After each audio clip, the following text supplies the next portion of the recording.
لله نحمده ونستعينه ونستغفره ونؤمن به ونتوكل عليه ونعوذ بالله من شرور أنفسنا ومن سيئات أعمالنا من يهده الله فلا مضل له ومن يضلله فلا هادي له ونشهد أن لا إله إلا الله وحده لا شريك له ونشهد أن سيدنا وسندنا ونبينا ومولانا محمدا عبده ورسوله أما بعد فأعوذ بالله من الشيطان الرجيم بسم الله الرحمن الرحيم ولله على الناس حج البيت من استطاع إليه سبيلا ومن كفر فإن الله غني عن العالمين صدق الله العظيم۔ معزز سامعین کرام، عزیز ساتھیوں، بزرگوں، دوستوں، یہ جو مہینہ چل رہا ہے، شوال کا مہینہ ہے، یہ اشہر حج میں سے ہے۔ شوال کا مہینہ، ذی قعدہ کا مہینہ اور ذی الحجہ کا مہینہ، یہ جو مہینے ہیں حج کے مہینے کہلاتے ہیں۔ اشہر حج میں سے ہے یہ مہینہ۔ اسلام کے ارکان میں سے ایک اہم ترین رکن حج ہے۔ جیسے نماز ہے، روزہ ہے، زکوٰۃ ہے، اسی طرح حج ہے۔ یہ اسلام کے ارکان میں سے ایک اہم ترین رکن ہے۔ کچھ عبادتیں ایسی ہیں جو بدنی کہلاتی ہیں، جیسے نماز ہے، یہ بدنی عبادت کہلاتی ہے، بدن کے ذریعے اس عبادت کو ادا کیا جاتا ہے۔ کچھ عبادتیں ایسی ہیں جو عبادات مالیہ کہلاتی ہیں، جیسے زکوٰۃ ہے، مال کے ذریعے اس عبادت کو ادا کیا جاتا ہے، تو یہ عبادات مالیہ کہلاتی ہے۔ اور حج ایک ایسی عبادت ہے جو بدن اور مال دونوں کے ذریعے سے اس عبادت کو ادا کیا جاتا ہے۔ اس میں بدن کا بھی استعمال ہوتا ہے، مال کا بھی استعمال ہوتا ہے۔ تو کچھ عبادتیں تو ایسی ہیں جو عبادات بدنیہ کہلاتی ہیں، جیسے نماز ہے۔ کچھ ایسی ہیں جو عبادات مالیہ کہلاتی ہیں، جیسے زکوٰۃ ہے۔ لیکن حج میں دو چیزیں ملی ہوئی ہے، اس میں بدن کا بھی استعمال ہوتا ہے، مال کا بھی استعمال ہوتا ہے۔ تو یہ اسلام کے ارکان میں سے ایک اہم ترین رکن ہے۔ پہلے یہ سمجھ لینا چاہیے کہ کس شخص کے اوپر حج فرض ہے۔ جو شخص حج کے لیے جا سکتا ہے، وہاں پہ رہنے اور کھانے کا بندوبست کر سکتا ہے، اور اپنے پیچھے جو گھر والوں کو چھوڑ کے جا رہا ہے ان کے کھانے پینے کا بندوبست کر سکتا ہے، تو ایسے شخص کے اوپر حج فرض ہو جاتا ہے۔ جو بندہ حج کو جا سکتا ہے، وہاں پہ کھانے پینے رہنے کا انتظام اور بندوبست کر سکتا ہے، اور اپنے گھر والوں کو جو چھوڑ کے جا رہا ہے ان کے کھانے پینے کا بندوبست کر سکتا ہے، تو ایسے شخص کے اوپر حج فرض ہو جاتا ہے۔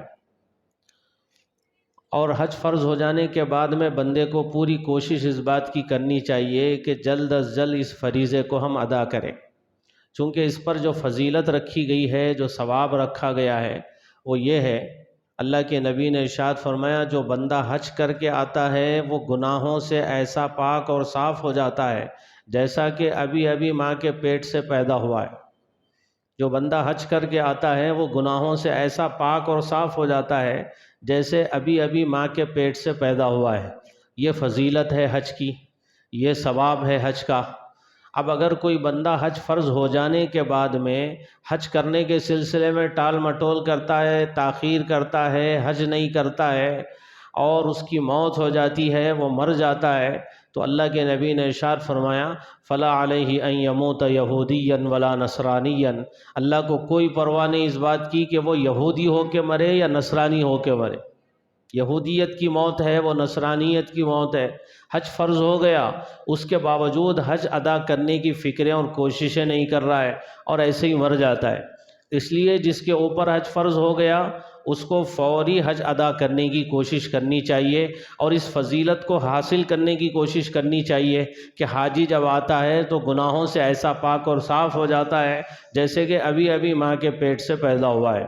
اور حج فرض ہو جانے کے بعد میں تاخیر نہیں کرنی چاہیے، چونکہ تاخیر کرے اور مر جائے تو اللہ کے نبی نے ارشاد فرمایا اللہ کو کوئی پرواہ نہیں اس بات کی کہ وہ یہودی ہو کے مرے یا نصرانی ہو کے مرے، اس لیے جلد از جلد اس فریضے کو ادا کرنے کی کوشش کرنی چاہیے۔ اور حج فرض ہو جائے اپنے بچوں کو وصیت کرنی چاہیے کہ میں اگر زندگی میں حج نہیں کر سکوں تو میرے مرنے کے بعد میں میرے مال میں سے حج بدل کروانا اور کسی کو حج کے لیے بھجوانا، یہ وصیت کرنی چاہیے۔ اور وہ وصیت کر کے جائے، بچوں کے اوپر لازم ہو جائے گا کہ اس کے مال کے تہائی میں سے حج بدل کروائیں۔ تو یہ ذمہ داری ہے، اس کو سمجھنے کی کوشش کرنی چاہیے۔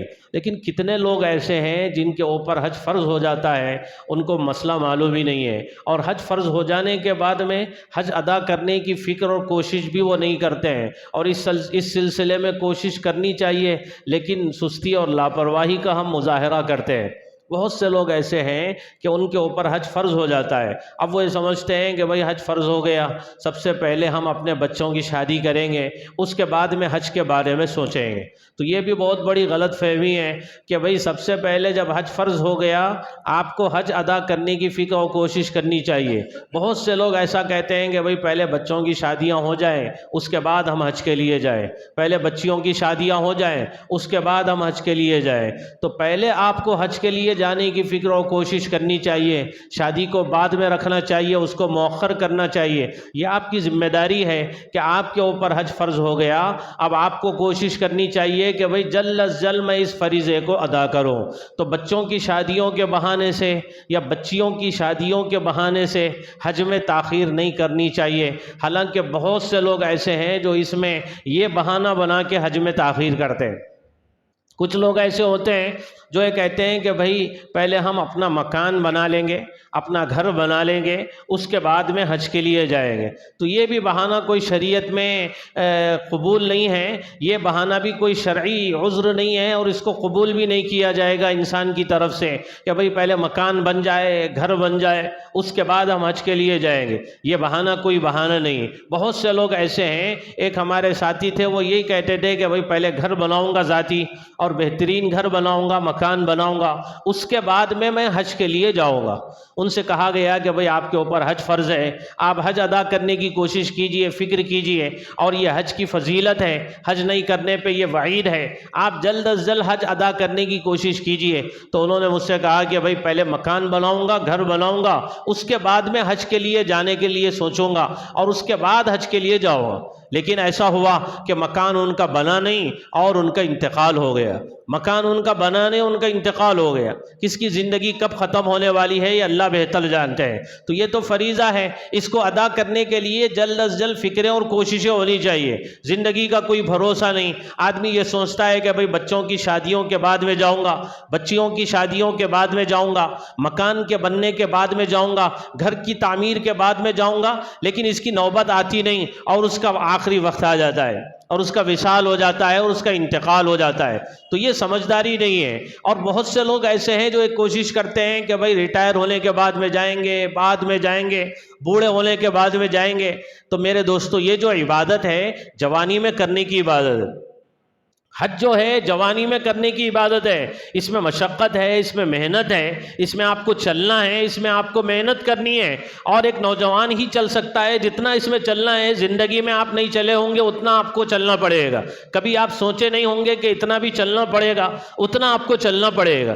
تو یہ عبادت جوانی میں کرنے کی ہے، جب تک آپ کے جسم میں طاقت ہے، قوت ہے، آپ کو یہ کوشش کرنی چاہیے کہ میں کسی طریقے سے اس فریضے کو ادا کروں۔ تو یہ بہانہ کوئی بہانہ نہیں ہے، بچیوں کی شادیوں کے بعد میں، بچوں کی شادیوں کے بعد میں، مکان کے بننے کے بعد میں جاؤں گا حج کے لیے، یہ کوئی بہانہ شریعت میں قبول نہیں ہے۔ کوشش یہ ہونی چاہیے کہ جب حج فرض ہو گیا ہے جلدی سے جلدی اس فریضے کو میں ادا کروں۔ کچھ لوگ ایسے ہیں جو پوچھتے ہیں، ایک صاحب نے ابھی 2 دن پہلے مجھ سے پوچھا، اور بہت سے لوگوں سے لوگ یہ سوال کرتے ہیں، بہت سے علماء سے سوال کیا جاتا ہے کہ بھئی حج میرے اوپر فرض ہو گیا ہے، میں حج کرنا چاہتا ہوں، لیکن میرے والدین نے ابھی حج نہیں کیا ہے، اگر میں حج کو جاؤں گا تو وہ کیا سمجھیں گے؟ میرے والدین کا حج نہیں ہوا، میں حج کو جاؤں گا تو وہ کیا سمجھیں گے؟ لوگ کیا کہیں گے؟ اور وہ یہ سمجھتے ہیں کہ بھئی والدین کا حج نہیں ہوا اور میں حج کروں گا تو میرا حج قبول نہیں ہوگا، ایسا سمجھا جاتا ہے۔ حالانکہ یہ بہت بڑی غلط فہمی ہے۔ آپ کے اوپر حج فرض ہو گیا تو آپ اپنے حج کی فکر کیجئے، کوشش کیجئے۔ اللہ نے آپ کو پیسہ دیا ہے، اللہ نے آپ کو دولت دی ہے، آپ اپنے حج کے ساتھ میں ماں باپ کو بھی حج کرا سکتے ہیں، تو آپ اپنا حج کرتے ہوئے ماں باپ کو بھی ساتھ میں لے جائیے، ماں باپ کو بھی حج کروائیے۔ اگر آپ کے پاس صرف آپ حج کر سکتے ہیں اور آپ کے ماں باپ حج نہیں کر سکتے ہیں، آپ کے اوپر حج فرض ہے، ماں باپ پہ حج فرض نہیں ہے، تو سب سے پہلے آپ اپنے حج کو ادا کرنے کی فکر اور کوشش کیجئے۔ ماں باپ نے حج نہیں کیا اور آپ حج کریں گے تو بھی آپ کا حج قبول ہوگا۔ یہ لوگوں میں جو غلط فہمی ہے، یہ غلط فہمی ہے، یہ کوئی شرعی مسئلہ نہیں ہے۔ لوگ یہ جو سمجھتے ہیں، لوگوں کو غلط فہمی ہو گئی، وہ یہ سمجھتے ہیں کہ بھئی ماں باپ نے حج نہیں کیا، ہم حج کو جائیں گے تو ہمارا حج قبول نہیں ہوگا۔ یہ غلط بات ہے۔ یہ تو ایسے ہی ہے جیسے کوئی بندہ یہ کہے کہ بھئی جب تک ماں باپ نماز پڑھنا شروع نہیں کریں گے میں نماز کی پابندی نہیں کروں گا، پہلے کوشش کروں گا کہ ماں باپ نماز پڑھنے لگے، جب وہ نماز پڑھنے لگیں گے اس کے بعد میں بھی نماز پڑھنے لگوں گا۔ تو یہ بات عقل میں آنے والی نہیں ہے۔ آپ کہیں گے کہ بھئی یہ بالکل عجیب و غریب سی بات ہے۔ بالکل ایسے ہی کوئی بندہ یہ کہے کہ پہلے ماں باپ کو حج کراؤں گا اس کے بعد میں حج کروں گا، تو یہ بات بھی سمجھ میں آنے والی نہیں ہے۔ آپ کے اوپر حج فرض ہو گیا ہے، آپ کوشش کیجئے کہ میں اپنے اس فریضے کو ادا کروں جلد از جلد۔ تو یہ بہانہ بھی کوئی بہانہ نہیں ہے۔ لوگوں میں جو بات مشہور ہے یہ بھی غلط ہے کہ اگر آپ کے ماں باپ نے حج نہیں کیا ہے، آپ حج کریں گے تو آپ کا حج قبول نہیں ہوگا، ایسی بات صحیح نہیں ہے، بات غلط ہے۔ آپ ماں باپ کے اوپر حج فرض نہیں ہوا، آپ کے اوپر حج فرض ہو گیا ہے تو آپ حج کو جائیں گے، آپ کا حج ہوگا اور آپ کا حج قبول ہوگا۔ اگر اللہ نے آپ کو دولت دی ہے، پیسہ دیا ہے، آپ کوشش کیجئے کہ بھئی ماں باپ کو بھی کرائیں گے، ماں باپ کو بھی لے کے جائیں گے تو اس پہ اور ثواب ملے گا آپ کو۔ لیکن آپ پہلے اپنا حج کیجئے، اس کے ساتھ میں اپنے ماں باپ کو حج کرانے کی فکر و کوشش کیجئے۔ تو یہ مسئلہ بھی ذہن میں رکھنا ہے۔ اور یہ جو حج ہے یہ ایک عاشقانہ عبادت ہے۔ آدمی کو کسی سے محبت ہوتی ہے، آدمی کو کسی سے تعلق ہوتا ہے، وہ یہ چاہتا ہے کہ بھئی میں اپنے محبوب سے ملوں اور اس سے ملاقات کروں اور اس کو گلے لگاؤں۔ تو جب بندے کو اللہ سے محبت ہو جاتی ہے تو بندہ کیا کرے؟ اللہ رب العزت نے جب بندے سے اللہ سے محبت ہو جاتی ہے تو اللہ تعالیٰ کہتے ہیں بھئی ٹھیک ہے، ہمارے گھر کو آؤ، بیت اللہ کا طواف کرو، صفا مروہ کی سعی کرو اور ملتزم سے چمڑ جاؤ، حجر اسود کا بوسہ لو، اس طرح سے تم ہماری محبت کا اظہار کرو، اس طرح سے تم ہماری محبت کا اظہار کرو۔ کسی نے دیکھا مجنوں کو کہ وہ لیلا کی گلیوں میں پھر رہا ہے اور اس کی دیواروں کو چوم رہا ہے اور اس کی گلی سے گزرنے والے کتوں کو پکڑ کے چوم رہا ہے، تو لوگوں نے پوچھا بھئی تجھے کیا ہو گیا ہے، ایسا کیوں کر رہا ہے؟ اس نے کہا امر علی الدیار دیار لیلا اقبل ذا الجدار وذا الجدار وما حب الدیار شغفنا قلبی ولکن حب من سکن الدیار۔ یہ جو لیلا کی گلیوں میں گھوم رہا ہوں، اس دیواروں کو جو چوم رہا ہوں، دیواروں کو چومنے کی وجہ یہ نہیں ہے کہ میں ان دیواروں سے محبت کرتا ہوں، بلکہ یہ جو دیواروں کو میں چوم رہا ہوں اس وجہ سے چوم رہا ہوں کہ ان دیواروں کے پیچھے میری محبوبہ رہتی ہے، اس وجہ سے میں ان کو چوم رہا ہوں۔ تو لیلا کی محبت میں مجنوں کو لوگوں نے دیکھا کہ وہ لیلا کی گلیوں میں گھوم رہا ہے اور اس کے دیواروں کو چوم رہا ہے، پوچھنے پر اس نے بتایا کہ ان دیواروں کے پیچھے میری محبوبہ رہتی ہے، اس لیے میں اس کی گلی کے در و دیوار کو چوم رہا ہوں۔ ایک بندے کو اللہ سے محبت ہو جائے تو اللہ سے محبت ہو جائے، وہ اللہ کو دیکھ نہیں سکتا، مل نہیں سکتا، ملاقات نہیں کر سکتا، تو کیا کرے؟ اللہ تعالیٰ کہتے ہیں کہ بھئی طواف کے لیے آئے، بیت اللہ کا طواف کرے۔